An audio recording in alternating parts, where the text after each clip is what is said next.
Chers amis qui nous suivent, bonjour. Aujourd'hui, nous allons parler de l'économie. C'est un peu bizarre parce que je ne suis pas un expert en économie et nous pouvons même nous demander mais comment aujourd'hui nous allons parler de l'économie. Souvent, nous mettons nos vidéos qui parlent de saints, qui parlent de la religion, qui parlent un peu de beaucoup de faits, des journées missionnaires et autres. Mais aujourd'hui, nous allons parler de l'économie. Et le thème d'aujourd'hui est comment créer une petite et moyenne entreprise en Afrique. Comment créer une petite et moyenne entreprise en Afrique. Quand déjà nous parlons de l'entreprise, déjà nous avons beaucoup d'idées, nous nous demandons, mais comment entreprise? Parce que dans l'actuelle ère digitale, il y a beaucoup de termes que nous voyons sur YouTube, sur Internet. Vous allez trouver par exemple start-up, trading. Donc ce sont des thèmes dans le cadre de l'entreprise que parfois nous pouvons nous demander, parfois nous comprenons. Mais nous comprenons cela parce que ce sont des termes techniques de l'économie dans la matière de création des entreprises et de gestion des entreprises. Ce sont des termes techniques. Nous ne pouvons pas refuser cela et nous acceptons, ok.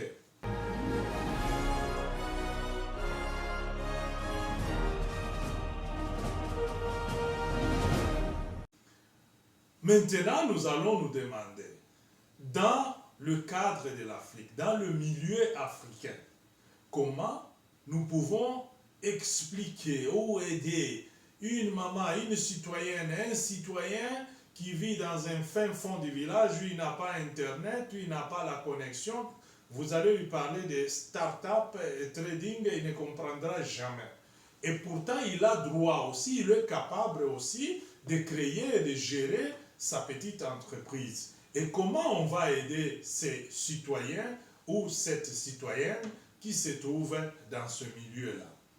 Parce que l'Afrique, la grande partie de la population vit dans ces conditions-là, vit dans ce milieu-là. Alors, pour développer l'Afrique, nous devons commencer par le base, nous devons partir par là. Parce que souvent, le développement de l'Afrique, nous imaginons des villes avec de grandes industries, nous imaginons beaucoup de choses. Et ça fait des années, depuis nos indépendances, nous avons imaginé cela, parce que la colonisation nous a amené cela, des machines et autres, dans des villes, tout ça. Et nous sommes restés fermes, fixés, nous sommes restés là. Pour dire, voilà, le développement, les grandes machines, les grandes industries, ceci, cela. Et nous attendons que celui qui avait amené ces machines-là retourne encore, même après notre indépendance, retourne encore pour venir redémarrer ces machines-là qui sont restées parfois comme des monuments. Nous devons changer de mentalité. Créer une petite et moyenne entreprise en Afrique, ça ne demande pas seulement des grandes machines, ça ne demande pas seulement des grands investissements, parce que vous allez voir des gens qui vont faire des voyages, ça ne demande pas de faire même beaucoup de voyages. Ça ne demande pas de faire des voyages à l'étranger pour aller dire, voilà, je vais aller chercher des entrepreneurs, je vais aller chercher des investisseurs. Le terme investisseur en Afrique, je ne sais pas comment nous comprenons cela, parce que nous avons toujours l'idée que l'investisseur, c'est celui qui vient d'ailleurs. L'investisseur, c'est celui qu'on va aller trouver dans ce continent-là ou dans ce pays-là et le ramener chez nous. Et puis même quand on dit le ramener chez nous, là, nous n'avons même pas toutes les conditions pour que ce monsieur-là ou cette société-là arrive chez nous pour rester chez nous longtemps et pour transformer nos villages et faire développer nos pays. Nous sommes nous-mêmes les investisseurs.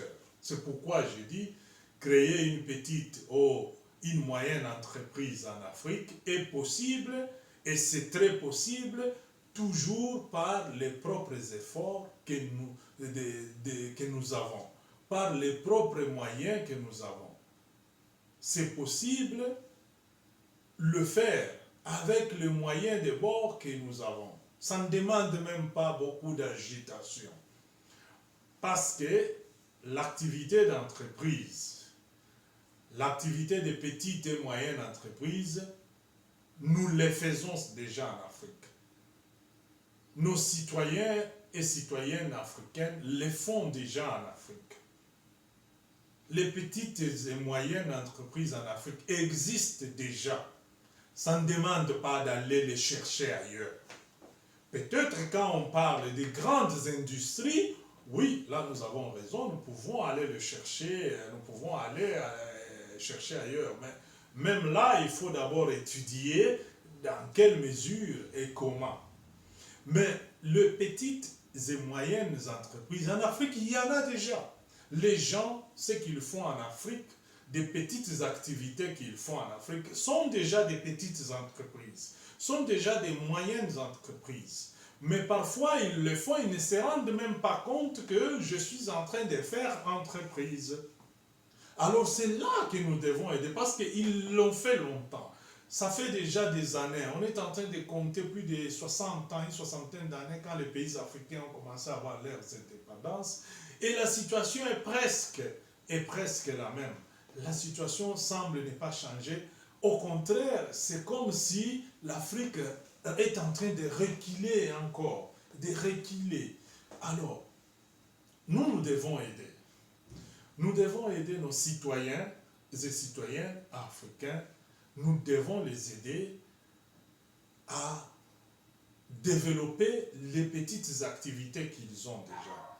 Parce que ces petites activités-là sont déjà des entreprises, ce sont déjà des petites entreprises. Parfois, ils le font, ils ne se rendent pas compte de ce qu'ils sont en train de faire. C'est ça le problème chez nous. Et parfois, nous sommes là, nous disons, voilà, nous avons étudié, nous comptons des diplômes, nous comptons des masters, nous comptons des doctorats, mais nos pays restent toujours pauvres. Et ce qui est grave, nous donnons toujours la faute aux autres. Oh, ce sont les étrangers, oh, ce sont les autres, oh, ce sont... Au moment où nous ne nous mettons pas au travail, le travail assure l'indépendance. Si nous voulons vraiment être indépendants, nous devons travailler chez nous. Parce que ce n'est pas possible de faire beaucoup de bruit au moment où chaque jour, quand tu entres dans la maison, l'herbe qui est sur ta porte là, tu traverses ça chaque jour, tu ne sais pas enlever cette herbe, tu ne sais pas enlever la saleté qui se trouve devant ta porte, et tu vas faire des discours ou des meetings ailleurs, tu vas aller parler ailleurs, tu vas faire beaucoup de théories ailleurs. Nous devons faire seulement des choses simples. Nous devons aider nos frères, nous devons nous aider nous-mêmes, nous devons être ensemble pour travailler chez nous. Parce que c'est avec le travail qu'on va nous respecter, c'est avec le travail que nous allons construire. Nous ne devons pas faire des miracles.